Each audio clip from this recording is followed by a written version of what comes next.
Good afternoon. My name is Molly Herman, and I'm the Director of Educational Initiatives in Northeastern's Alumni Office. I want to welcome you to Trending Hashtags and Posts, a panel discussion featuring social media professionals behind the brand. Before we begin, I want to share some Zoom housekeeping items and general announcements. Unfortunately, Sydney had a dental emergency this morning, so she's no longer going to be able to join us for the panel. We're also going to be recording this event. We'll upload the recording to the Northeastern Alumni YouTube channel within the next few business days. So by participating in this event, you consent to being recorded. For optimal viewing, I suggest you select the speaker view in the top right corner of your Zoom meeting. And while we ask you to remain muted during the event, I welcome you to react and type your questions in the chat for the Q&A. Now I'm going to introduce our moderator and MC who will take it away from here. Kelsey Murray is a 2013 journalism graduate alumna. Prior to attending Northeastern, she received her BA in Communications and Film Studies from Salve Regina University in Newport, Rhode Island.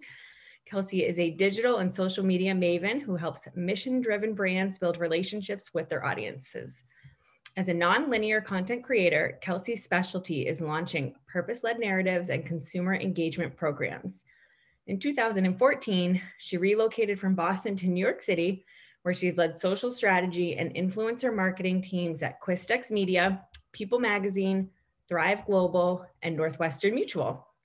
And currently, Kelsey is the global head of social media at NASDAQ, keeping the pulse on trends worldwide. Kelsey, you can go ahead and take it away from here. Thanks, Molly. Hi, everyone. Good afternoon to everyone joining us here today. As Molly said, I'm your moderator, Kelsey Murray. I'm the global head of social media at NASDAQ and a Northeastern University alumni.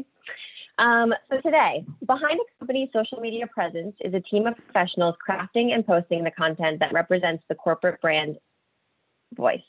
These teams, often are responsible for a range of platforms and must remain ahead of the latest social media technology trends and news.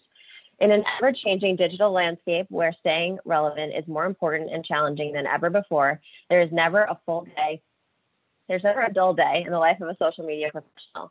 And while these teams' efforts may begin on social, the impact of their work extends far beyond to key stakeholders, current and prospective customers, the media, employees, and many more.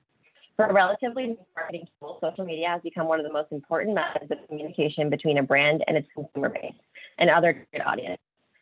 I'm so excited for you to hear from our team panel in this interactive session.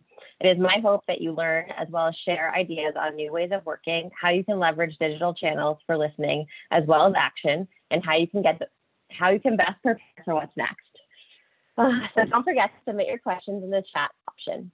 But without further ado, let's welcome our panelists. Andrew, I'd love for you to introduce yourself and then toss it over to Jenna. Thank you so much, and it's really a pleasure to be here. I'm Andy Jassnach. I graduated from Northeastern in a multimedia studies program in 2005, and I'm currently the director of digital media at Amtrak and oversee our social media team, which encompasses a broad range of social media and digital activities.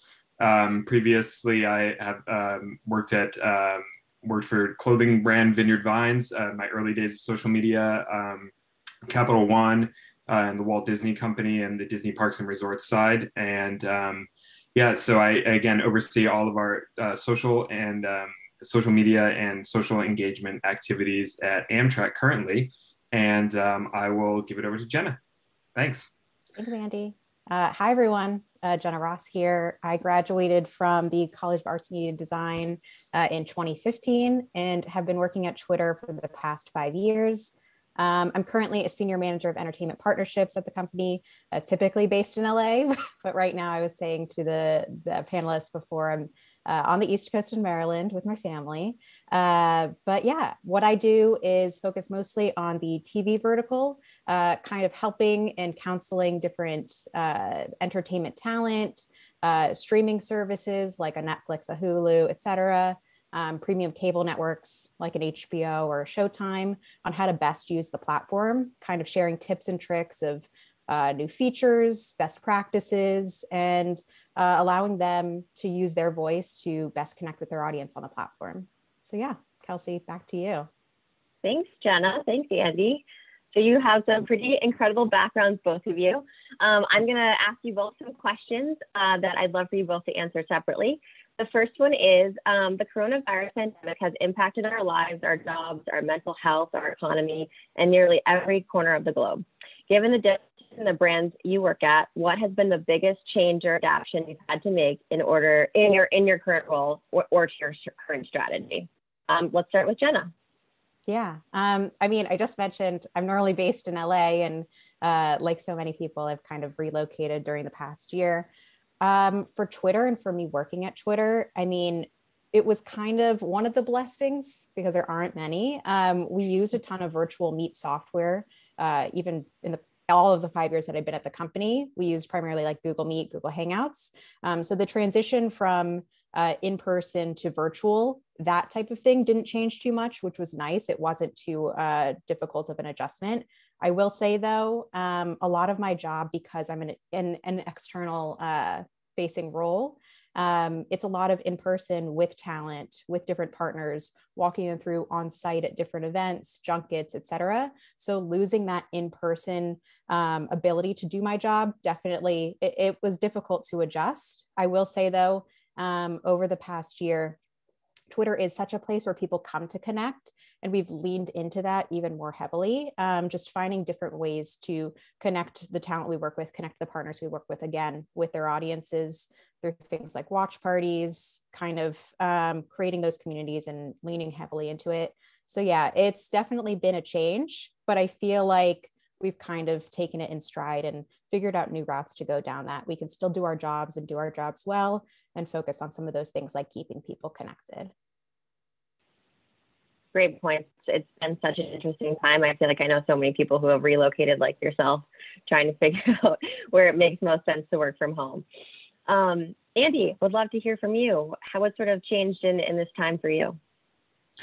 Yeah, I mean, going off of what Jenna said, obviously the remote piece of being somewhere else for management employees has been a big change. I mean, especially most of our workforce is an on-site. I mean, we have physical product. You need to physically be there to make trains move and operate them. And so that piece has had to keep going as part of an essential workforce. But from a strategy side, from a business side, we've really seen a shift in our customer, and we've had to adapt to that. So the spine of the Northeast corridor, which we refer to as between Washington, D.C. and Boston, with New York in the middle, is really kind of like, the most profitable part of our network, and business travel has essentially ceased for the most part in that corridor. So we have seen our customer actually shift to a younger, more leisure-driven traveler. So that is something we've had to adjust almost all of our marketing and our approach to. And obviously, a lot of people aren't traveling right now, and we're very cognizant of that. And we hope that will be picking up again soon as numbers decrease and vaccines roll out. But business travel will probably be the last piece to really come back, unless it's truly essential. We may see a pickup in some government travel and things like that. But, now we're looking at this kind of younger, more this sort of pent up demand to get out that we're hoping to capitalize on. And that has required a different approach in social strategy and making sure our customers are educated on the Amtrak experience. Social media has been a critical tool on that. It's a very unique product. It's something that's really different than flying or driving or taking a bus. So we've been pivoting our strategy a lot to meet the needs of that. And that was something I don't know if we really expected as part of the pandemic that we'd have to do outside of all the safety messaging and talking about the cleaning and the safety enhancements and things like that. So that's been a real shift for us as a business. That's such a great point. I remember, actually, I guess it's almost a year ago now that, when everyone sort of started working from home and things shifted so significantly, it's like we had to stop all of our paid social ads and really think about how we needed to share different messaging around what was happening in the world and how it was affecting our brand. So it really has been such a crucial and interesting time to work in social media. In terms of, working at NASDAQ during this time, some of the biggest shifts that have also come in the form of both of what you just kind of expressed. When a company goes public on NASDAQ, typically they celebrate it in a very big way on the day of their IPO. And they come into our offices in Times Square, and they have advertising and branding all over Times Square. They have a big party in our offices. They get to ring the opening and closing bell ceremonies. And a lot of times, you know, this is one of the biggest moments in a company's history. So given that we had to sort of backtrack on a lot of those moments for some of the biggest IPOs in NASDAQ's history that occurred this year, it's been a pretty significant shift. And now we've really had to focus on how do we celebrate these moments virtually for huge bases of employees and many people globally and also in the U.S. So one example, I recently, I would say in the last 3 weeks, Bumble IPO'd on NASDAQ, and it was a huge celebration globally for the brand. They rang the bell from their offices in Texas. So the way that we've sort of pivoted is now we sort of bring NASDAQ to them. So we brought them the NASDAQ podium. Whitney Wolfhard, the CEO, was able to ring the bell virtually, and everything was streamed onto our social channels. So a lot of those pivots around broadcasting and streaming and social content around the celebrations have been some of the most pivotal parts of making sure that they're getting the exposure that they're looking for. So definitely similar situations to you, Jenna and Andy, around really making sure that the typical in-person relationships that were occurring before COVID are extending into the digital world. Moving to the next question, Andy, can you walk us through a recent campaign or initiative you worked on that you were really excited about? Yeah, the one that immediately comes to mind it's a little bit older. We really started it in 2019, but it's been relevant through now. We did a program called Amtrak Take Me There, and that was very much the Amtrak Take Me There was very much a program where we asked for folks to apply to essentially go out on our trains and talk about their experiences on social media. But we kind of positioned it as like, we weren't looking for mega influencers. We weren't looking for people that had, you know, millions of followers or things like that. We were looking for people that really wanted to had a unique audience and a unique story. So for example, we had a family that it was a mom and they had their kids, and one of their kids has Down syndrome, and their goal was to go to all the national parks.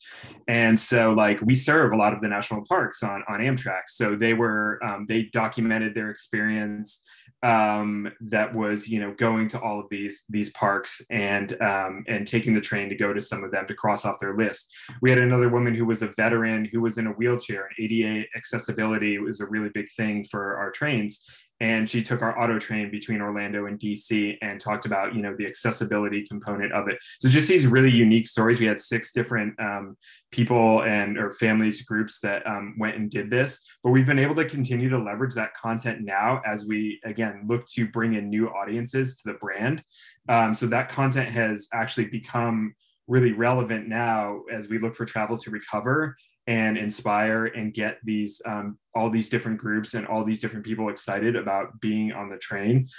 So it's been a really something that was really a campaign to promote our long distance trains, our trains that really go cross country or multi-day trains. It was really a campaign to promote those routes, but it's interesting how it's now shifted into a much larger kind of brand awareness play to get this new audience excited about travel. And so, you know, outside of all the safety content that we've been doing and getting people feeling comfortable about travel, we also want to keep people inspired to travel. And so that campaign, that Amtrak Take Me There campaign, was has been a really great way to do that. Even though we started creating the content a couple of years ago, it's still very relevant now.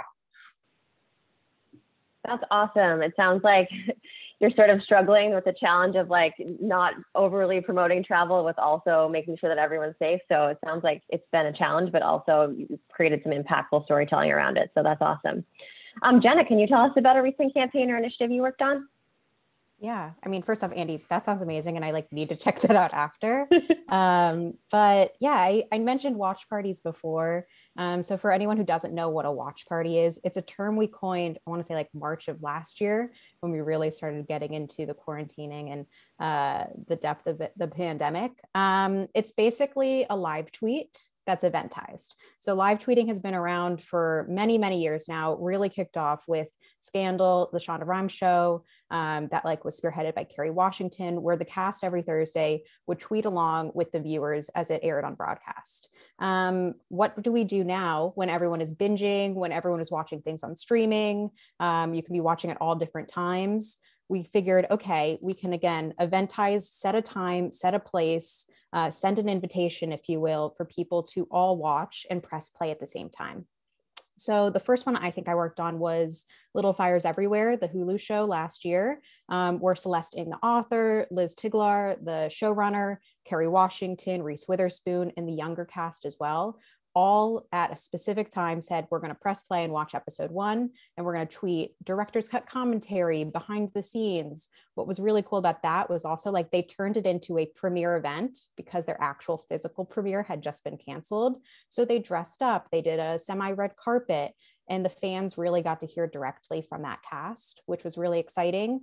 And I feel like over the course of this year, it's become supernatural, and like everyone now knows what a watch party is if you're following along your favorite celebrities or your favorite shows, because again, like we want to bring that community aspect together and make it feel like everyone is just watching on one big couch.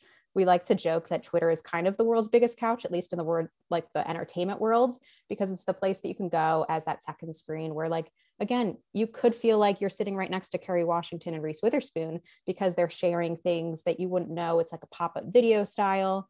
But even as like recent as 2 weeks ago, we did one for To All the Boys I've Loved Before 3, the final movie in that franchise on Netflix. And something different was, instead of only focusing on the talent, even though we did have Lana Condor, Noah Centineo, and the author of the book, Jenny Han, tweeting along, we wanted to celebrate the fandom and the conversation that they'd been tweeting about for the past like 2-3 years.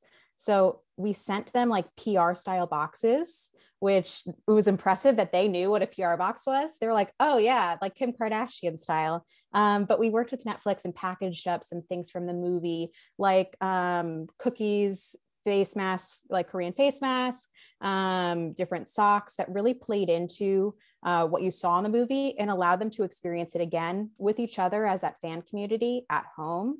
And it's again, like, they are the heart and soul of these campaigns. They're the reason that the movies keep getting made.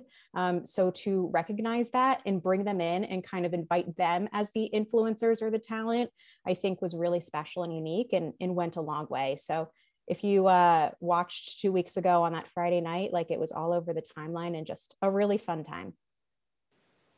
Oh, so interesting and so fun. I probably can speak for everyone here where like live streaming has become a daily, weekly event in our lives as we work from home and live our lives from home. So that's so cool. So moving on to the next question, how do you guys measure success in your current roles and on sort of the main social platforms you either manage or obviously work for, in your case, Jenna, Twitter? Let's just start with you, Jenna. Yeah, I mean, it's so hard to measure success for a role like mine, where a lot of it is driven by sentiment. Again, how do you measure the fan reaction and like kind of how that broadens and word of mouth type of stuff when you're sending them a gift box or something, right? A lot of the time though, I look at conversation volume. Are we seeing an increase in something after an activation? I work on a lot of Q&As and setting those up with talent to connect with their fans. Are we seeing follower growth? Are we seeing, again, like more replies than normal, an increase in engagement rate? Those are a lot of like just the key metrics. But again, like press can be something I can't physically control what press pick up, but we do see that as a measure of success because again, it's going off platform, which I think is really exciting too. But yeah, a lot of the time, conversation volume, engagement rate, impressions, and then just general sentiment. Yeah, that makes total sense. I'm very much on your page around that. Moving to you, Andy. Yeah, I kind of think of the success metrics in there's like macro level and sort of micro level success metrics, like the larger ones being, are we setting up our goals and our content to really ladder up to the larger company goals? And are we contributing to driving ridership and revenue and contributing to safety? And are we, where are we sort of directing people to from a messaging standpoint to really support the larger company? And then you can really drill that down to the metrics, like at the post level, and really start to think about, like, okay, we just created this post, was the goal of that post just to get impressions? Was the goal to drive clicks? Was the goal to drive revenue? What was the primary, like, what was the one thing, if we could pick one thing for that post, for that tweet, for whatever, to really to do, like, as a primary goal?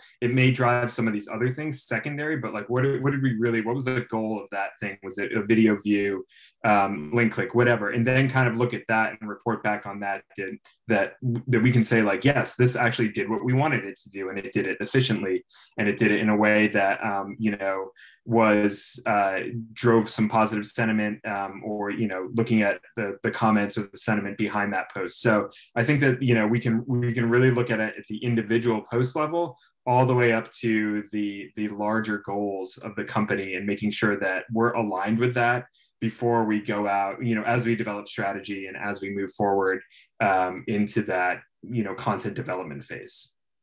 Plus one to that. Yeah, everything does ladder up into OKRs and things for our specific vertical or at a company level. And it varies and it changes all the time because things are so fast paced. Because something even as like simple as seeing the product used in the wild, and talent that we work with or partners that we work with leveraging Twitter for more of their opportunities and activations, like that's definitely a win under certain categories. But yeah, Kelsey, would love to hear you guys too. Yeah. I'm kind of like in both of your cases, very similar. I think what's interesting too about NASDAQ is a lot of people think of NASDAQ as a U.S. equities exchange. It's where brands go public. And what's interesting about NASDAQ is actually the listings business is only one of many, many other revenue streams and business units at NASDAQ. And so, making sure that, any public facing content that's not in paid social that's going out to our audiences is really true storytelling. Like, how are we telling the story around whatever product or service we're launching? How are we telling it about our employees? How are we telling about the brand, our purpose, our mission as a company? And so trying to strike that balance while celebrating a massive IPO for a company is I think very hard. And so making sure, in order to like really make sure that we're tracking all the right metrics, we want to make sure that the content itself is reaching the right audiences. And I would argue that almost every piece of content that goes out is actually for some either sub-segment or larger audience. And so we have to make sure that it appeals to more people at once. And that, we're also leveraging our paid social strategy to reach those smaller sub-segments or sub-audiences globally. And in order to do that, we need to be having, so many different types of metrics that we're looking at based on the objective of the campaign and the audience that we're trying to reach. So it really differs based on the campaign, much like both of you talked about. But I feel like sometimes the campaigns can take on a life of their own, and depending on how the audience can respond, like you'll be surprised what the win is out of a campaign. Like, you go into it with 3 videos and you want X amount of video views, but then in some cases, a video can go viral and you can get thousands of comments, and that ends up being the win from the campaign. So it's definitely an interesting balance to strike, because you go in with expectations and objectives, and sometimes it can surprise you, but in a good way. But really interesting to hear how it's sort of the same but different based on what brand you work at. So both of you work at organizations that are sort of household names in their different verticals. Can you tell us more about maybe an initiative that your company is involved in that most people wouldn't necessarily realize? We'll start with Andy. Yeah, I think, one of the big pieces of our strategy over the last year, actually a couple of years now, has really been sustainability. And, Amtrak plays a big role in that. And I'm not sure if people really fully realize how green train travel can be compared to obviously being alone in your car, but compared to airline or some of the other modes of transportation. And we've seen that become part of the motivating factor for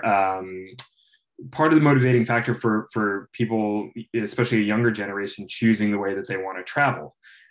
So, obviously things are a little bit different right now, but sustainability still remains when we do market research, sustainability still remains a key part of that. And we're really working, we do a sustainability report every year, but we're really working now to translate some of that into our social media content, and whether it's facts and infographics and things like that, and videos, and I mean, maybe not going so far as like guilt people into traveling via train, but I mean, it's probably come up at some point, but we've also, it is a really key part of our messaging now, and we try to weave that into a lot of our other marketing tactics as well. So even when it maybe is not the primary message, it sometimes is a secondary message, whether it's, even if we're talking about a sale or talking about a promotion or something like that, we now have a good set of information, and we have a whole sustainability team that we can work with to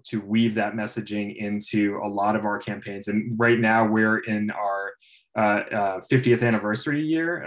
And so that's a really key part of how we've been growing, how we've been able to grow over the years and have more efficient locomotives and have more recycling and things like that as part of our just everyday existence. So that I've seen in my almost 4 years at Amtrak, I've seen that very much increase as a key message point. That's such a good point, and definitely something that so many, especially big corporate companies during COVID, have taken such a shift and made sure it's part of their brand messaging and overall strategy, like their true business strategy. So that's really interesting. And I would say, I feel like any student or current social media professional on this call, I'm assuming you've had similar conversations. So if you do have any questions about that, I really encourage you to ask in the chat. But Jenna, how would you approach that? Great question. I mean, there's so much that's going on behind the scenes at all times at a company like Twitter. One of the things I've definitely connected with has been, giving back to the community. Like Andy, I feel like everything that Amtrak is doing, we love that as well. At every previously event, when we were in person, meeting as a team, meeting as a global team, we have these Twitter for Good initiatives where we're trying to give back to the community. So this is at a local level around our individual offices around the world. This is at like more of a community and like specialized location level. If there was an offsite in a specific city, for instance, we were in Houston, and the hurricanes affected Houston, and we were there maybe a year after. We chose that location in order to feed funding into the city and really try with our money and like putting our money where our mouth is, I guess. So while we were there, we also we went to different food banks. Maybe that was an option. Maybe you're going and you're sorting clothes at a clothing donation place. The company set up opportunities for us to go. And again, beyond us just like giving money to hotels and different things, we were physically on site working with these communities to try and give back, which is really exciting. I also feel like maybe this happens at NASDAQ, maybe this is at Amtrak as well. We have what we call BRGs, business resource groups, for our employees to connect with like-minded individuals. Either if I self-identify as a woman, I can join Twitter Women and connect with other people at the company who we want to talk about things that we're dealing with as women in the workplace. But you can also be an ally. If I am an ally of the LGBTQ+ community, I can join Twitter Open and really, again, connect and see and learn and listen and try within the company to take that. Again, a lot of the things that we do internally, we want to spread off platform. So there's a number of different, BRGs internally that I think are spreading goodwill and trying to make the company a better place, but also trying to make the platform a better place.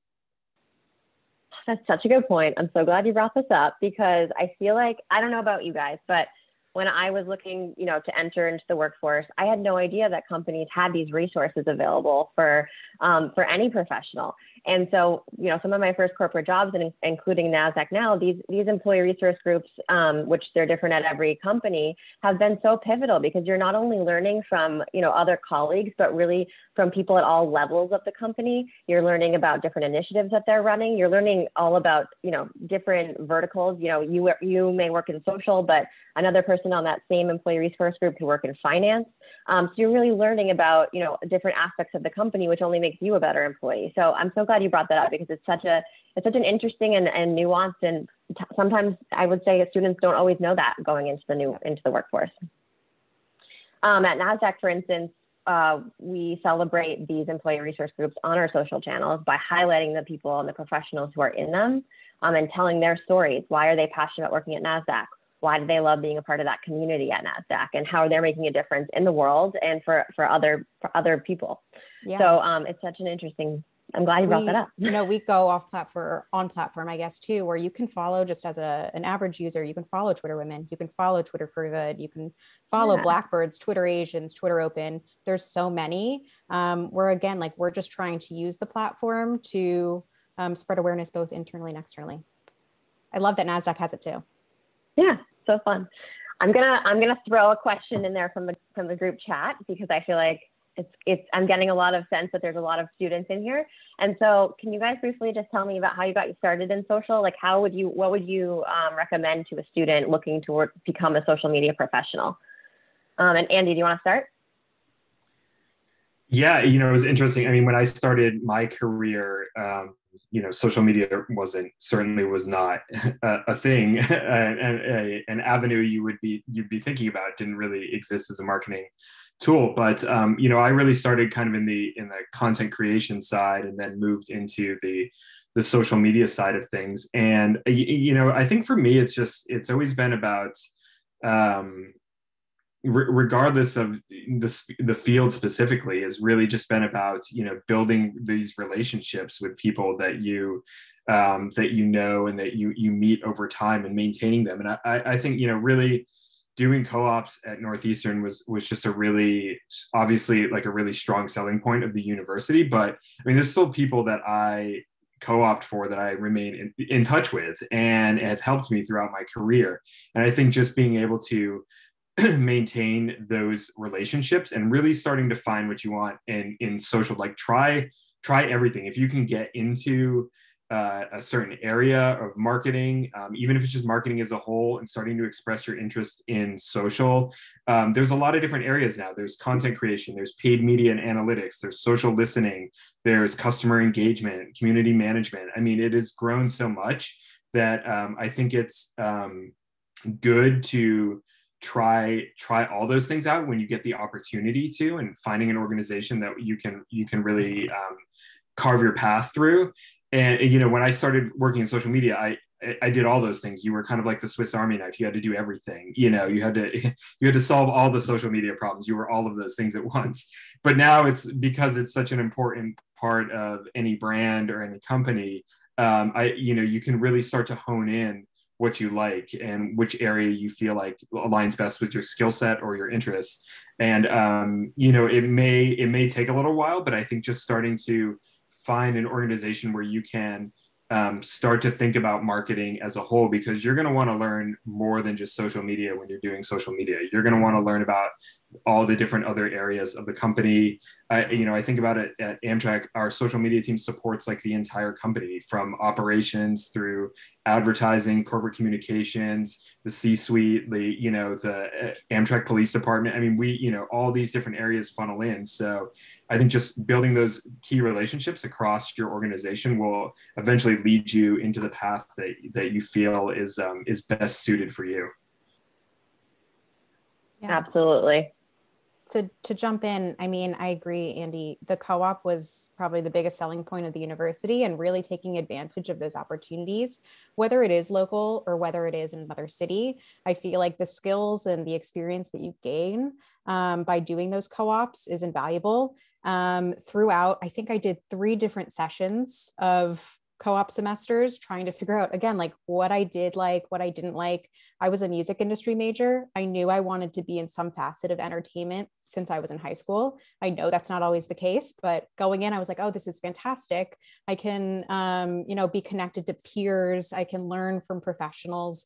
I have like the full liberal arts degree, but with an emphasis on industry electives and entertainment focused electives that I felt would really help me. Through my last co-op, it was brand partnerships at RCA Records in New York.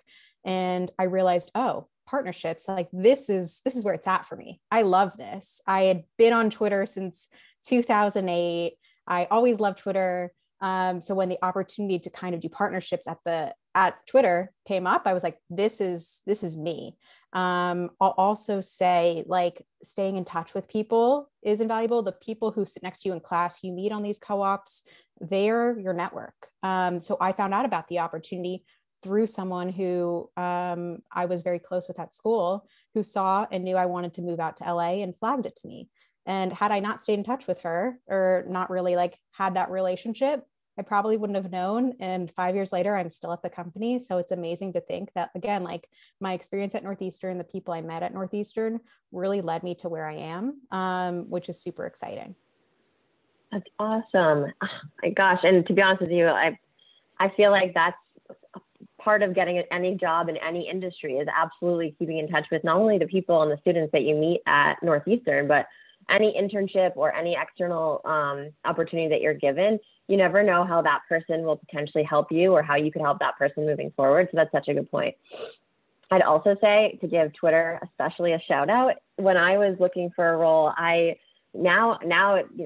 this was back in 2013 when, Facebook was like at its like golden era, and Twitter was definitely used. But now what's great is that you can use Twitter. There's a hashtag marketing Twitter that you can follow.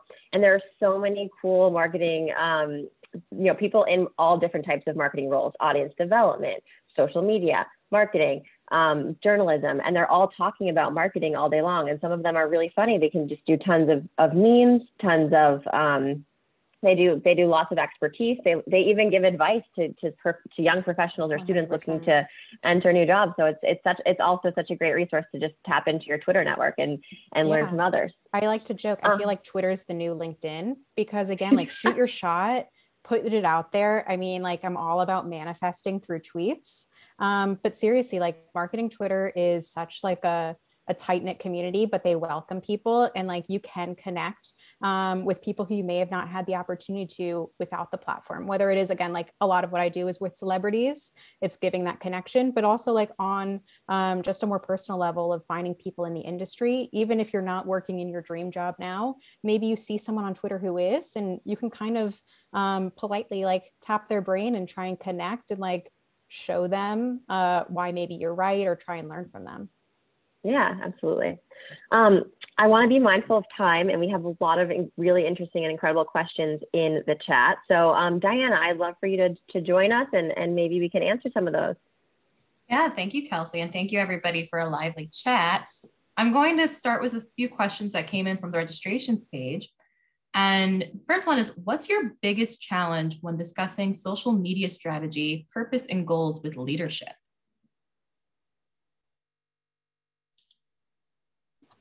Yeah, I can talk to that a little bit for sure. I think it's one of the biggest things is how can you relate it to the business? So the thing with social media is you run the risk of kind of talking to yourself and talking about things that you might only be the one that understands. So, things like engagement rates and impressions and things like that, like they're great numbers. But when I actually just had to recently do presentations to the board, the Amtrak board and our executive leadership team in December and January. And for like really the first time in my time at Amtrak, and it was a new experience. And fortunately, like I had some good guidance and leadership in that to help me. But the one thing that my boss was coming to me and saying was like, how can you relate it to, the outside world too? So how can you relate it to your competitors? How can you relate it to the travel industry? How can you relate it to something that they're going to be able to understand at a larger, higher level without getting too in the weeds? And I think that's, some of these, they only really, some of the folks on these leadership teams, like they only really know social media as something that their kids use. And I mean, just being completely honest. And it's, you know, and some of them on the other hand are really active and have a really great understanding of social media. They might be on LinkedIn or they might be on Twitter, and have a really nice, you know, presence of their own. But that aside, I think it's just, you know, how are you relating your numbers, your content to the greater goals? Like we put together a nice, like just very visual sizzle reel of all the content we've been doing over the last year, and showing like how we've been addressing the pandemic and how we've been addressing our new younger audience and what content we have. You know, we're looking towards the future to inspire a new generation. That stuff really resonates if you have good creative resources that you can tap into. So I think it's when you can be visual and when you can be relatable to the world outside of your own, it really helps make that social media much more digestible, much more understandable at that level. And I'm sure, you know, Jen, I'm sure at Twitter, you guys you're constantly reporting and trying to figure out like how to, you know, talk about it at a larger level. Yeah, I mean, and it changes per vertical and per team. Like I'm sure the way that I'm trying to express what I'm doing to leadership, or I'd even frame it as how I'm trying to express it to talent reps, like publicist managers who may not completely understand the platform, but still see the benefit of their clients using it. But again, like what I'm reporting versus maybe what the engineering or the product team's reporting versus what comms reporting, we're all trying to, I think, Andy, you made the comment of like telling a story. I feel like we're all storytelling our work and trying to make it understandable and like accessible for those who may not, again, like we're the experts in our roles, right? Our job is to do our job and do it well. But they give us our jobs so that we can do it without them having to worry. So yeah, I feel like a lot of the times it is just trying to explain as best you can. Like honestly, sometimes explain like I'm five, if we're to take that Reddit term, what we're doing and why we're doing it well. And yeah. Awesome. Thank you. Kelsey, do you have anything to add to that question?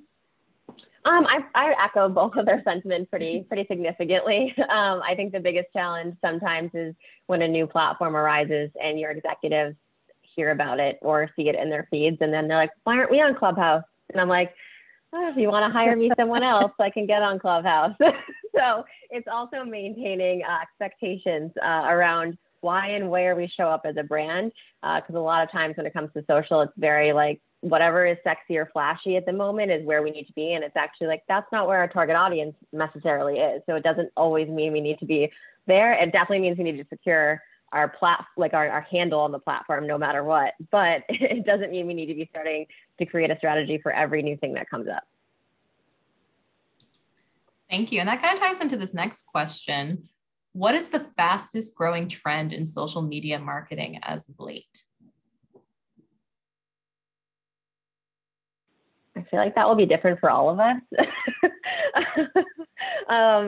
I think it really depends on the brand you're working at. I would argue would be the different trends. I feel like this week alone, audio is becoming huge, not only with Twitter's release, but with Clubhouse being a huge conversation starter right now. You know, you have very high profile influencers like Bill Gates joining Clubhouse to have really interesting conversations. And you're very used to having, you know, whenever an influencer like that has a conversation, it's very controlled. So there's a narrative, there's messaging planned for it. And then they either go into a media interview or on a platform prepared to have a conversation. And so when you open that conversation up to a new platform like Clubhouse, you risk something going wrong or a conversation starting that you didn't necessarily the narrative wanting to go down that route. So I think audio is a controlled way of having really interesting conversations on new platforms that didn't maybe necessarily exist with a platform like Instagram or TikTok, where you're just having to create content nonstop. And you're having to, you know, really educate or entertain mass audiences on those platforms. Yeah, +1 to audio. So as a company, Twitter's been experimenting with audio for a while now. Last year, we rolled out voice tweets, which is the ability to, again, as it's called, record tweets with your voice. We've also really been focused on accessibility of these products and making sure that those in the deaf or hard of hearing community can still engage, can still participate through captions and other type of functionality. More recently, I know Kelsey just mentioned, like, our audio space platform is called Spaces. And we see this as a way just to extend the conversations that are already happening on the platform, right? Where I've seen maybe Clubhouse is a little bit more like of a networking and industry hustle opportunity. We see Spaces as a way to engage with those conversations that are already happening on Twitter every day, whether it is in the business world, the marketing world, the entertainment world, whatever your community is and whatever conversations you follow along with. We see Spaces as an extension for you to jump in and just continue those with your voice. There is already the built-in audience of that brand or that individual account that you've grown. There's already, again, like people in that community who want to jump in and have these conversations.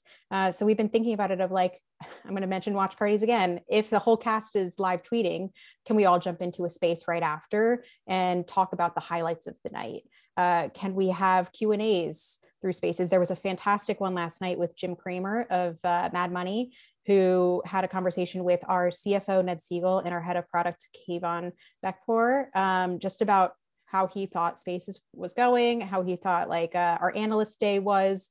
And there was over 2,000 people participating in a very new beta product. Like, it hasn't rolled out to everyone yet. It was like the most engaging and exciting thing for me to listen to at 10:30 at night. Just like, Jim Cramer has such energy. It's fantastic.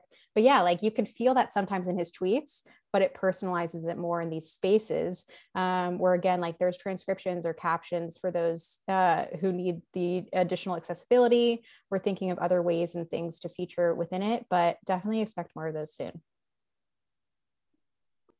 We are queuing up some audio, some tweets here soon. So we're looking to experiment with that product from our side. I think we have some good opportunity there. I think one of the interesting kind of larger themes in social media that's become a trend is it's just brand transparency and just brands being honest about who they are.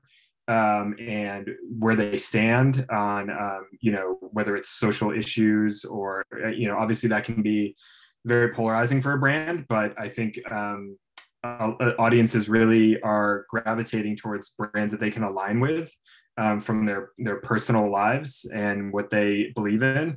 And so I think if brands are using social media to continue to further humanize themselves and be and really just be a little bit more, just more transparent about how they run their business and how they're treating their employees is really important. And so I think social media has really been at the forefront of that larger trend of just brand transparency as a whole. Thank you.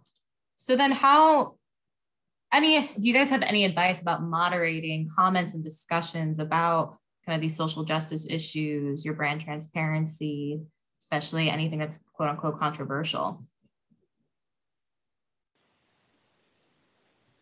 It's a challenge for sure. It's a challenge. Go ahead, Kelsey. You probably deal with the most of like direct messages and messages. Well, again, you will consider, so you probably do, but I mean, like, from a brand perspective, it's probably pretty interesting to have, different treatment because all different types of people travel, all this. Imagine handling those sort of crisis situations is pretty intense. You want to elaborate on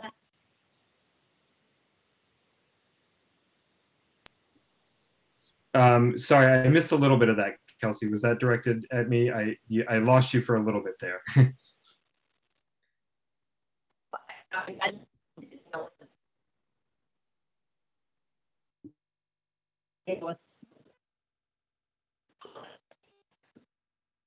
How do you typically respond publicly or more manage that?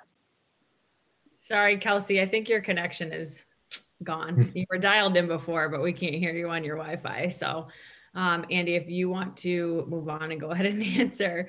I know that, if this is, talking a little bit more about like brand mentions or really customer engagement as a whole, and just and how we've dealt with that. I mean, it's really, I mean, it certainly is a challenge. Like we have a team that is really we have a team that's very much dedicated to engaging with our audience, and that's essentially what they are there to do, and to escalate things that could potentially become PR issues or things like that. So it's everything from, we have a mask mandate on our trains, like you have to wear a mask, and so that's going to bring out a very, that's just like one issue of many that we have to face on a regular basis. Is you've got the crowd that's saying like, yes, that's great, we love that Amtrak is requiring masks. And then we have the other crowd that's saying like,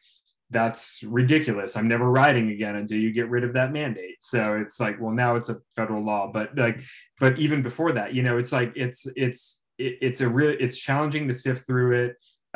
It's a lot that we go through, but we have processes in place to really drive that customer engagement, escalate when things really do become a potential issue that we need to address right away.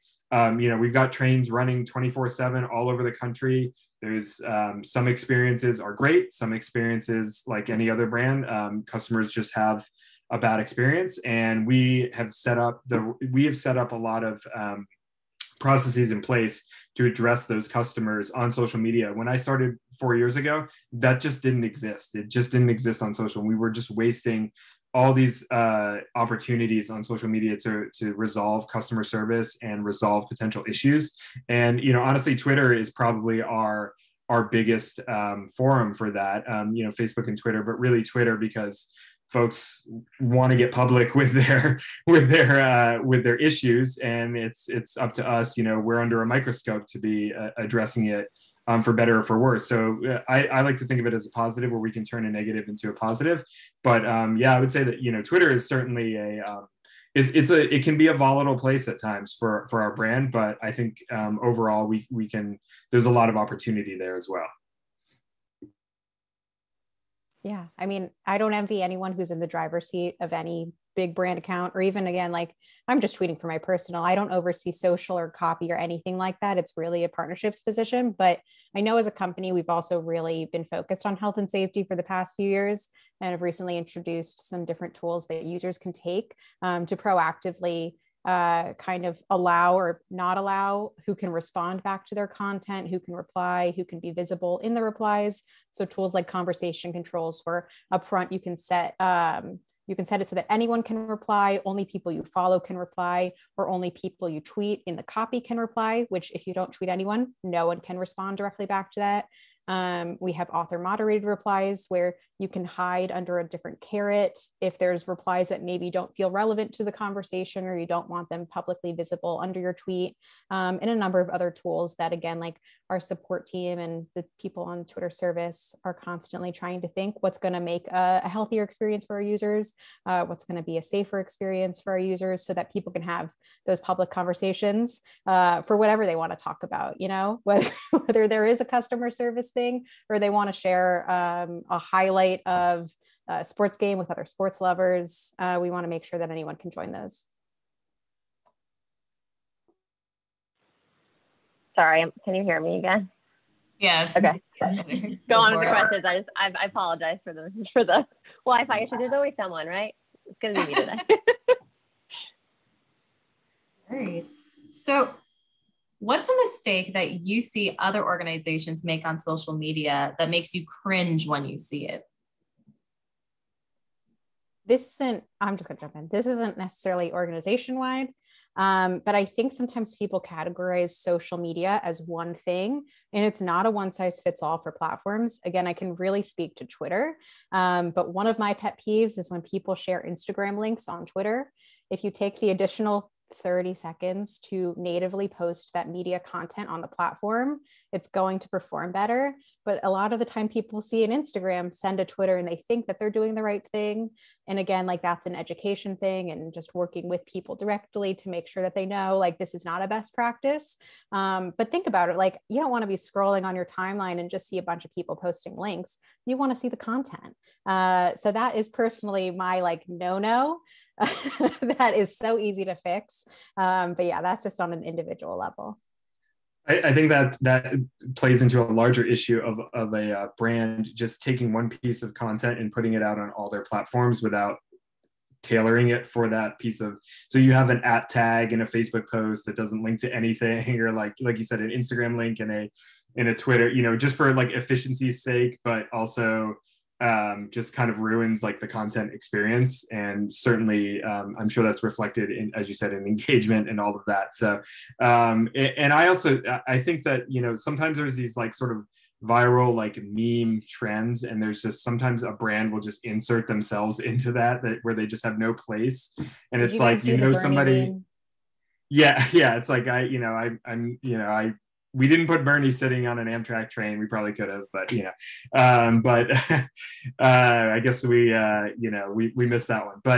But yeah, I mean, sometimes it's great, and brands are, the brands that have sort of established themselves of being irreverent and having like that's part of their brand tone, that's part of their brand voice.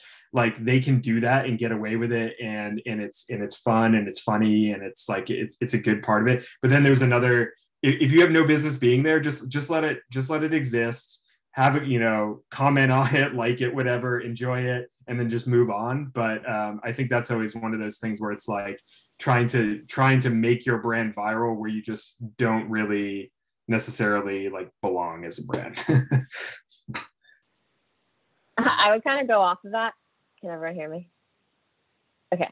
I would go off of that and say, a lot of times also brands will post random, what I call hashtagable holidays, where it's like National Lemonade Day or National Cat Day, and you work at a tech company and you're celebrating it by just slapping a piece of creative up and saying Happy National Cat Day. And it's like, how does this tie to your brand? What is the story you're trying to tell with this? And then they add about 50 hashtags into their post text. And so it's like you're trying to cheat your way into engagement rather than actually creating content that drives meaningful conversation on social media. At the end of the day, social media is meant to be social. It's a conversation. It's like going to a cocktail party and having a conversation. If you just talk about yourself the whole time, or you just like jump in at random points with like random facts, people are gonna be like, excuse what? And like not want to follow you and not want to be in your conversation. So it's important to focus on the things that make sense for your brand. All right, well, thank you. On that note, this has been a fantastic conversation that everybody should be following, regardless of where brand, what company you're working for and whatnot. And we truly thank you, Andy, Jenna, and especially Kelsey. I know you were having some technical issues, but regardless, it was a fantastic event. And thank you all for joining us today. Please take a look at your email in the next few hours for a follow-up survey. We'd love your feedback for us to improve future programming. And again, thank you so much to our lovely panel moderator, and have a wonderful and fantastic weekend, everybody. Thank you so much.